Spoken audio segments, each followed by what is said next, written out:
Chez les Dupif, le rugby est une tradition. Mathieu suit les traces de son père et de son oncle, tous les deux anciens piliers. Après des débuts en Ardèche, il joue sous les couleurs de la SMB Rugby pendant 3 ans, 3 saisons qui vont être décisives.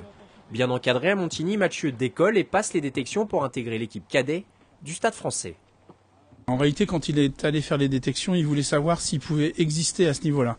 Si avoir l'ambition d'être dans un grand club avec une concurrence exacerbée, ce qui n'était pas le cas à Montigny, il n'était pas dans une concurrence exacerbée, est-ce qu'il arriverait à s'en sortir ? Mathieu vit 4-5 premiers mois très difficiles, mais il s'accroche et finit par s'intégrer dans l'effectif parisien. Les structures du Stade Français ne pouvant accueillir tous les matchs, les Crabos, les moins de 19 ans, doivent jouer systématiquement sur des pelouses différentes. En ce week-end de Pâques, Montigny accueille la rencontre face à Lille. C'est très sympa, on avait joué un match l'année dernière, le 16e de finale contre Massy, on l'avait joué ici aussi. C'était très sympa, en plus il y a un super terrain, vu que c'est un terrain de foot, donc il n'est pas très abîmé, il est bien entretenu. Et donc ça fait plaisir de venir, je suis content. Mais ce retour sur ces terres a un goût d'inachevé. Le pilier nimontain souffre d'une entorse à la cheville gauche et doit regarder le match des tribunes. Désormais bien installé dans le groupe Stadis depuis 3 saisons, Mathieu reste très pragmatique sur son avenir.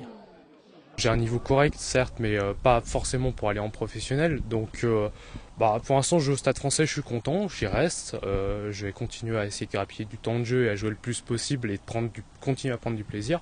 Puis après, en senior, on verra peut-être... J'irai peut-être en 3e, 4e division pour jouer dans un autre club, peut-être qui m'aidera à faire mes études ensuite. Mathieu Dupif prépare un baccalauréat scientifique pour ensuite intégrer une faculté de sport. Ah oui, pour la petite histoire, ses coéquipiers se sont imposés 29-10 face à Lille.